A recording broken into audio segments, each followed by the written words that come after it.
Welcome to the First Look Countdown, and we are heading into the weekend with a big Pick Six carryover here at Santa Anita.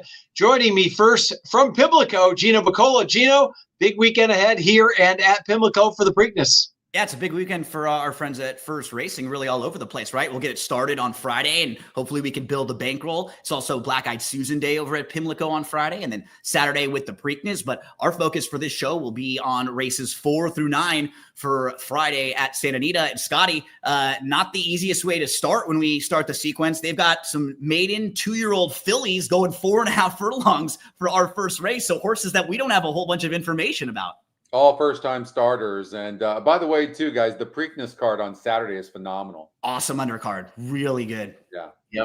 Yep. Looking forward to big things. Of course, journalism back should be the big favorite. But Scotty McKeever, we've talked about this before for the Pick Six. You noticed the momentum is starting to gain, and the carryover now almost at 100,000. So we're back to the days before the 20 centers when the people, especially on the West Coast, really played that Pick Six, Scotty.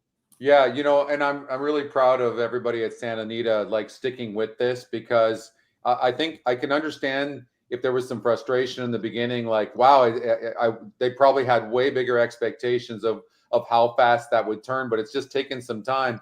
But you start getting some of the bigger players, and they're watching, and I've been watching too, because you guys know, I mean, that's where I've made my living, if you will, was playing $2 Pick Sixes forever. And so I'm watching, and I will be playing, and it's gonna a few more carryovers like this, and you're gonna start seeing these pools get bigger and bigger and bigger. So I'm really happy to see this.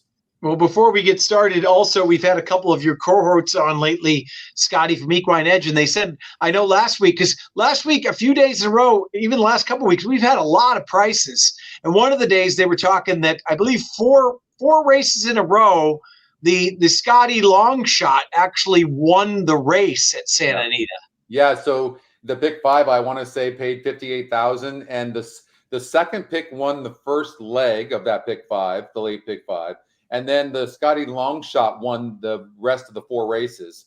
And I mean, obviously, if you only had a crystal ball, but that's still pretty phenomenal. The picks have just been really doing good this entire year. So, we improved the algorithm is what we did about 4 or 5 months ago, and it's just been phenomenal. Well, that's very nice to hear, especially leading into this big carryover, Gino. And 4.5 furlongs, like you said, we're starting off race 4. The 2-year-olds are back, and we've got all first-time starters, a field of 6. Have you watched any of these workouts? What are your thoughts here in race 1, Gino? Yeah, you can watch some of the workouts on first.live, right? That's where you can check out a lot of the workouts. And very important for this, the number 1, La Ville Lumiere, worked inside a group of 3, which is actually really important for a horse that draws the rail, right? Showed that actually it could be inside of a couple other horses and kind of hold that position and push through. So I think that actually fits really well. How about the number 2, Light One Up? Smoke him if you got him here on Light One Up, the first timer for Doug O'Neill. Fast out of the gate, thought was very solid. And the dam was a stakes winner sprinting on the turf. So should be sprinty, kind of short races, I think fit really well. The other one, pretty logical too. Ryan Hansen's been very solid with first-time starters too, when you kind of look. And generally, his barn's not getting played a whole lot, right? So those horses are really nice prices too. I think he's 4 for the last 21 with first-time starters. That's 17%. But when you look at the ROI, $4.34 ROI. So you're more than doubling your money when you're just playing the Ryan Hansen first-time starters. At the dam of this one, yes, it's Jackie, the number 4, was also a 7-time winner. So I'll probably be pretty logical in here. I think the 1, 2, and 4 all make sense. I couldn't get to some of the others because those are barns that just don't really win a whole lot first time out of the box. So I'll probably 1, 2, 4 here. The interesting work of the ones I watched, I thought the best visually was the May 4th work of Light One Up. And that was actually Edwin Maldonado on board. Now I don't know if he has days, because actually Antonio Fresu or maybe Maldonado is at Preakness at the Pimlico I'm not sure where he's at on Friday. But Fresu ends up with the call. Interestingly enough, his agent is Tom Caduce, who is very good friends and always in the suite of Doug O'Neill, just putting the pieces together. But you watch that work visually very fast. Also, the inside of a team of 3 as well. So I thought that was interesting to see. If anybody has the where Maldonado is, we could find out. But Scotty, what do the numbers say with you? Light One Up is the top pick. I'm going to go away from the one horse La Vie L'Amour. Only reason is because the jockey trainer combination is 5% with Kimura. That's the only reason. The workouts are great. I just think at the end of the day, Freysu and O'Neill and Light One Up. This one looks really good, and I think this is the class of this field.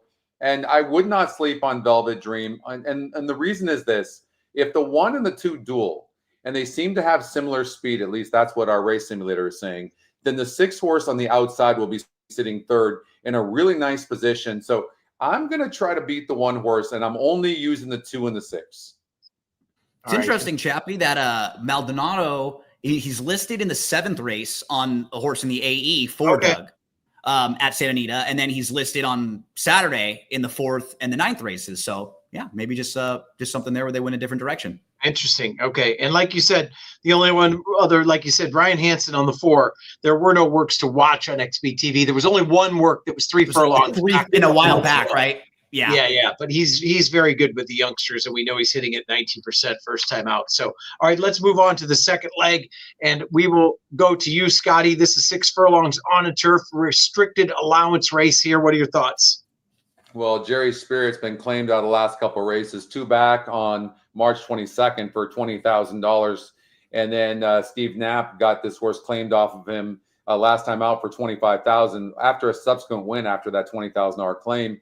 And this one just looks like it's doing very, very well. Zeus's War, the 1 horse, is going to take some action. But honestly, this horse's form is just not that great, and it just doesn't inspire very well. I really want to take a horse that's actually trying in each of the races, although this horse is moving up in class.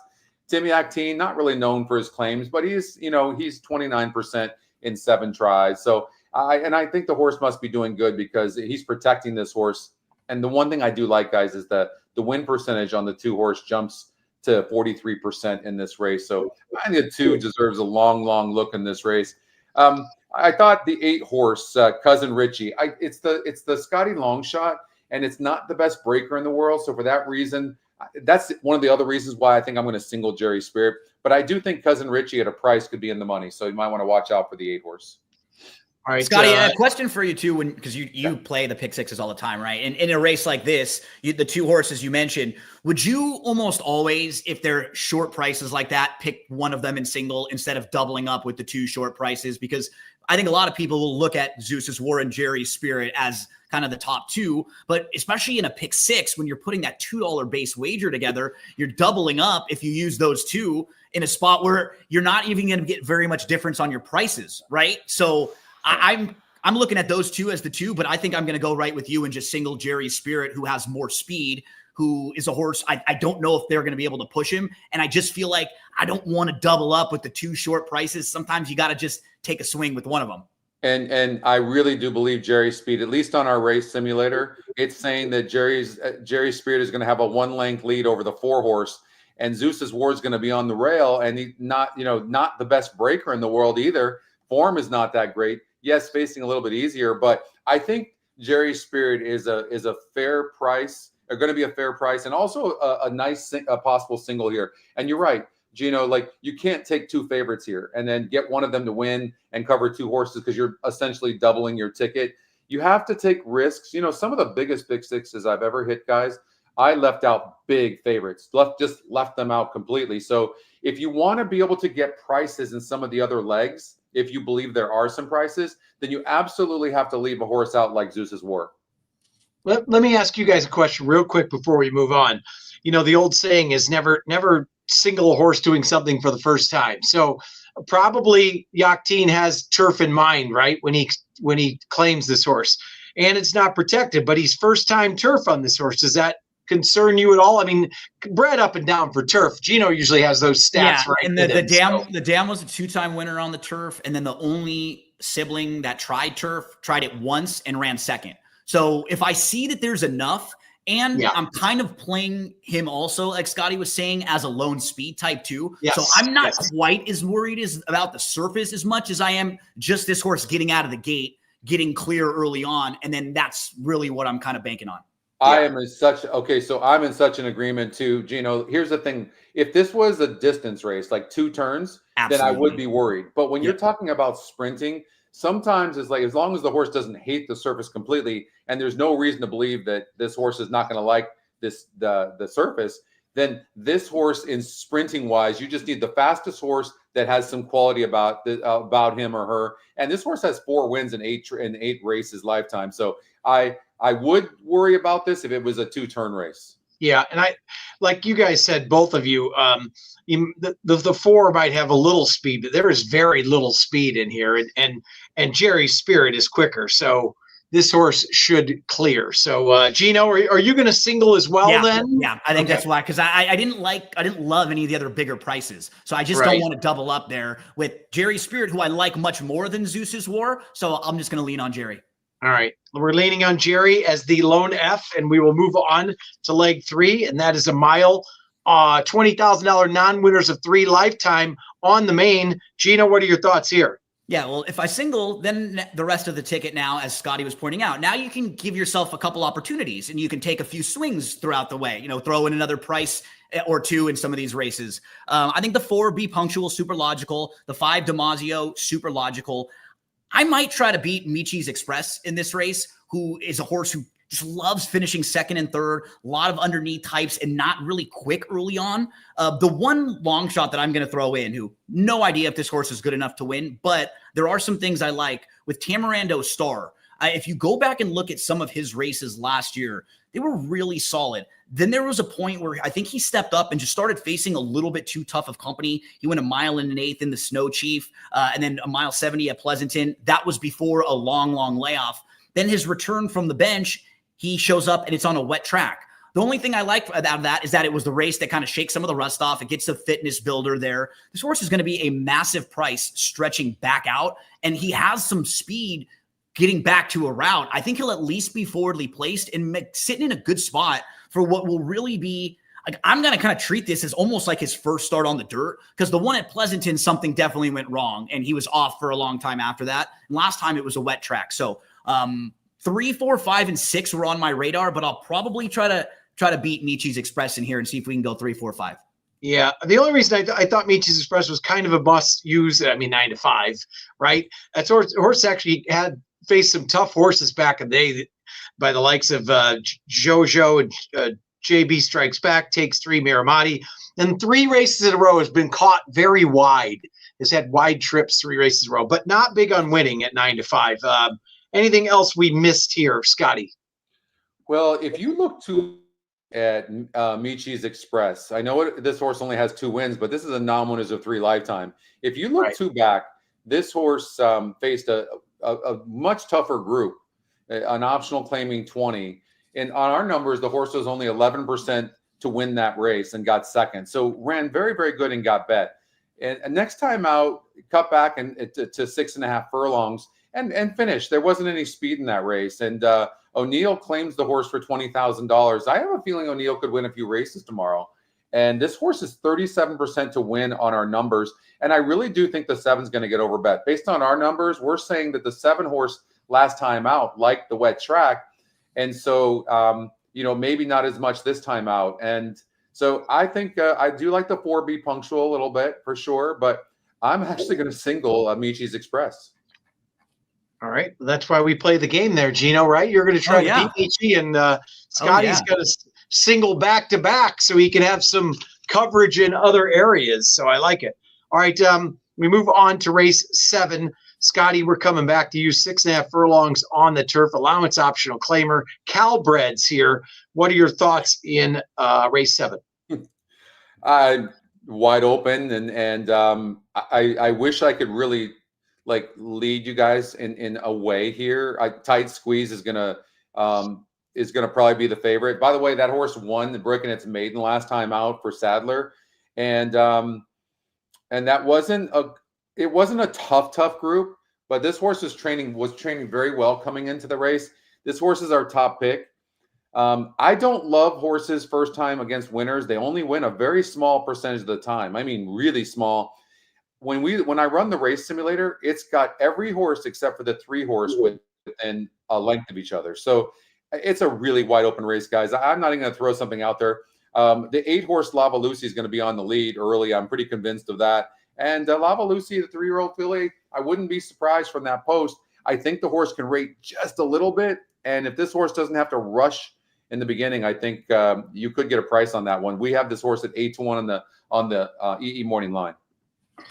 All right, so wide open race in Scotty's eyes. I thought visually Tight Squeeze, Gino, had that very nice turn of foot. It was very impressive. Brutal trip, too. This horse had a good start and actually was right with the leader. So don't be shocked if you see her showing more speed, but she was kind of sitting and she kept getting shuffled back and back and back and back. She kind of stayed to the inside. She tipped out and she closed really, really well. So a very good performance. The horse who I think is going to get a great trip in here, I'm definitely going to have on my tickets, is the 7, Guilty of Having Fun. I just like this horse at about 6.5. Because if you notice, the mile races were just too long for her. They were just a little bit too far. She hasn't really run a bad race in her last 4 starts. They've all been really good. And I think she just sat the trip, put it all together, and was able to finish. That's what I'm hoping from her here. So I think she could get a really nice trip, sit in that same sort of thing, maybe 3rd or 4th, a couple lengths off. Probably 2.78 for me. There's going to be a lot of horses that are pretty similarly priced. So I don't know if anyone's going to be that overwhelming a favorite. I do agree with Scott. It'll probably be the 2 Tight Squeeze, but you'll probably have a lot of horses between like 5-1 and 5-2 or so, maybe like 4 or 5 in that range. Yeah, let me give you a horse that I really do think you have to use. Please. And that's the 4-horse. It's the Equinix Long Shot. Thank you. And the EE morning line is 3-1. It's 25% to win.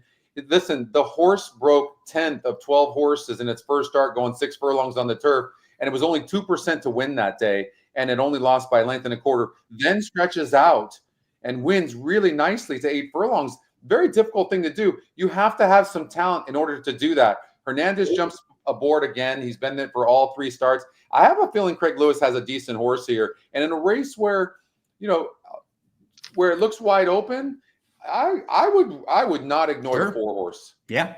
That's the horse I was going to talk about. Gino, if you go back and watch the debut, what's interesting about it, like Scotty said, the horse was checked early and was way back. And when the horse hit the top of the lane, it almost looked like JJ was just kind of riding the horse out. And he hit it left-handed and then started to go.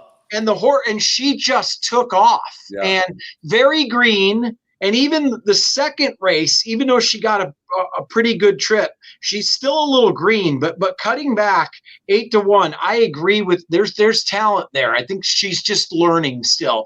And JJ's been on since day 1 too. So I think that horse is very talented.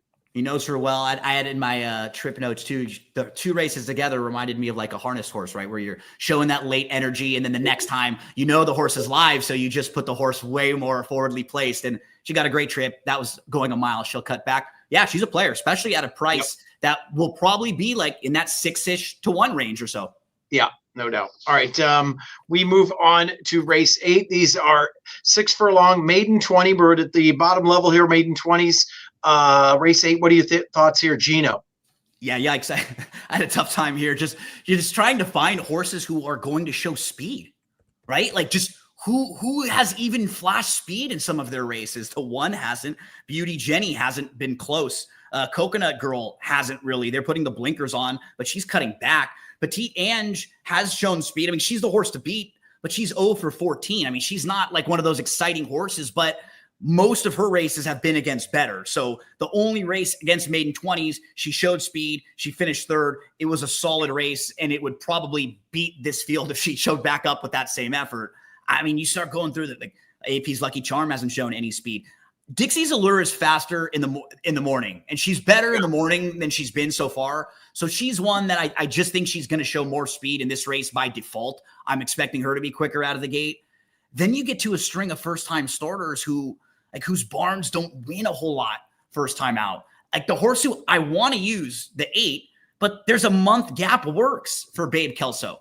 I really want to get this horse in there. The dam won the debut, 7 siblings to race, all winners. So it's a nice little pedigree for a maiden 20 horse, but there's nothing from April 12th to May the 4th. That seems like a pretty big gap. So yeah, I don't know. The 6 will definitely be on the ticket for me. I just think she's better. I'm expecting her to run a way better race, but there is very little form to really go off in this race, Scotty, when you have an 0 for 14 horse like Petite Ange, who's going to be a heavy favorite. So, yeah. So this horse is well, she's definitely going to be on the lead. She's our top pace by far. She's got the top win percentage at 55%. She's top GSR. She's the lowest EE morning line at 6-5, and she's also the top pick. So she's going to be tough. I think here's the thing. Last time out was a wet fast track, and she couldn't get the lead, and she had a good win percentage. What I do like about her is this. Even though she hasn't been able to clear in the last couple of races, like last time she couldn't get there at all. I mean, she wasn't like, she stopped late. I get it, but there's no reason to keep on, persevering with her. This horse is going to get the lead here. Tyler's very good out of the gate. Guys, Hansen claimed this horse for $20,000, 2 back on March 16th. And then there was blinkers on that day. Took the blinkers off.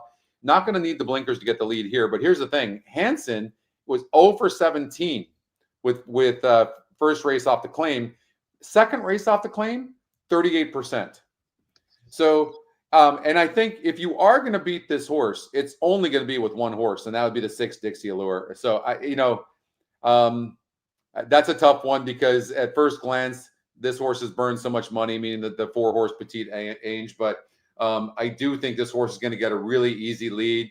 The cutback in distance after showing speed, all of it just is boding well for this horse to, maybe finally win first time in 15 tries.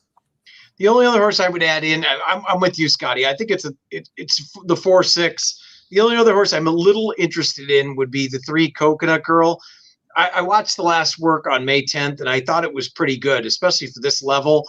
Last time, she finally dropped to that maiden 20 level, and that was the route going on a wet track. So maybe, against a weak group at a price, or, I don't know, she's 6-1 morning line. She has a shot. But there wasn't much more I could go off of, like you said, with these first-time starters whatsoever. It's a process of elimination in this race, kind of, right? Yeah. You start, like you say, eliminating horses that you really don't have an angle for, or you can't build a case for, and then you get to Petite Ange, and maybe Dixie Allure, who are just horses who they've faced better, or they've actually showed a little bit of something. And yeah, I wish we could build the case for a bigger price in here. I couldn't find the one.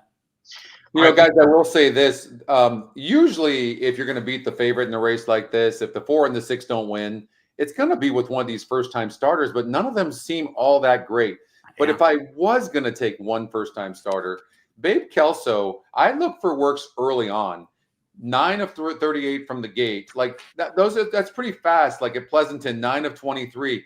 There are some signs here that maybe this horse has more talent than what it's showing. And that's what would happen here. You definitely would find a first-time starter that would win in this group. So I think I wouldn't use even, and it's the Equinedge long shot, by the way, Chappie, but I wouldn't use Coconut Girl. I really do think if the 4 or 6 are getting beat, it's going to be by the 7, 8, or 9. But my vote would be maybe for the 8 Babe Kelso. All right. Interesting race, to say the least, in this sequence. All right, we move on to race 9, the final leg of this pick 6. And Gino, we should have a nice pool tomorrow, like we said, carryover of over $97,000.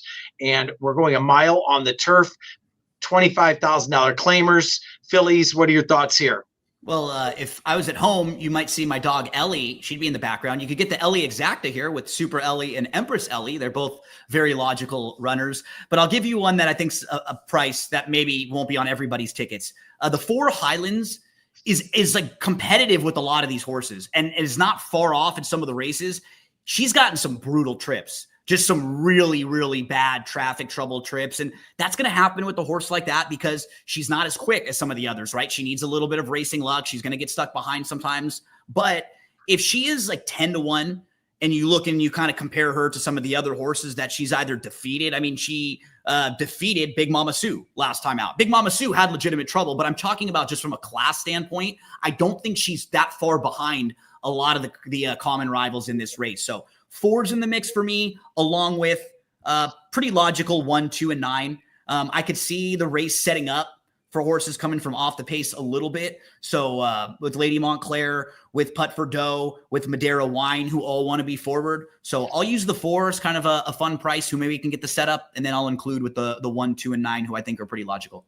The one thing I'll add before we get to you, Scotty, is if you go back and watch the replay, Big Mama Sue, now I don't know the past of her, but she was very washed out before the race. So sometimes they all are. I didn't go back to look if this horse had been washed out before, but it looked like going into the gate, maybe she left a lot of that energy as at odds on before she even broke. And then she had trouble as well. So maybe that's an excuse, but maybe that's something she does in the past. Scotty, your thoughts in the last leg? No, I think it's a really good point. I think it's important to but I love that information, and I'm going to watch for that, but I think it's important then to see how she looks. She looks tomorrow. She's our top pick. I mean, she likes to win. So, sometimes, especially with these mares and fillies, they can get bothered and they can be temperamental, and that would hurt them, and they cause their own issues for sure. Like Gina was saying, I mean, she had some issues there. This is a very tough race, you guys. This 1,000%, I'm not even throwing anybody out. I'm using it all to finish off. Maybe I would throw out the 5 horse. I don't think the 5 horse is up to this class of this level. But other than that, no, I'm going to probably spread out. So I don't have anything whatsoever I like. The only thing I would say, I think the Equinedge long shot, Tegerton, I don't think you can leave that horse out. And Scotty, the way you were kind of putting your ticket together, you mentioned a couple different races already that you would have a single. So you probably have the opportunity to come and press the all button in the last race. Yeah. And you know what I'm going to do, Gino, is I might do 2 or 3 tickets, right? Yep. And then since there's three horses that I like as possible singles, I'll sing one on each.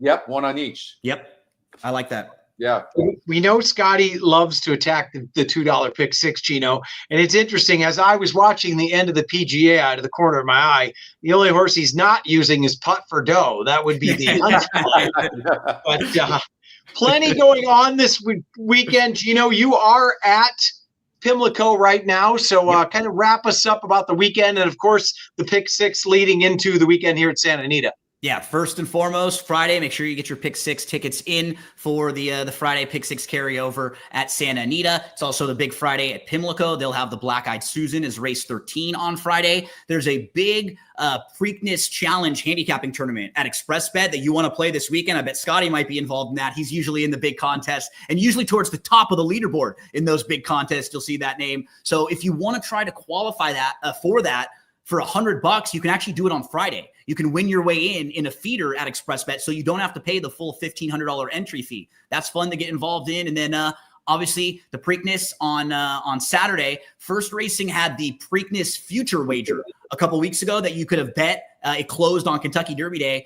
I was looking for horses that I thought were going to run in the Preakness that weren't going to run in the Derby, because then I knew at least I'd probably get the horse in the starting gate. And I bet at 25-1 River Thames, who's now 9-2 on the morning line. So I bet 50 to win on that horse at 25-1. So as long as he makes it into the starting gate, I'll feel like I got a good shot at a way, way better price than I would be having on Saturday. I think he can get the trip that would win the race. How good is he? Can he step up? Can he get the distance? But the Sovereignty form was very good. He almost beat Sovereignty at Florida at Gulfstream Park in the Fountain of Youth. We saw Sovereignty come back and win.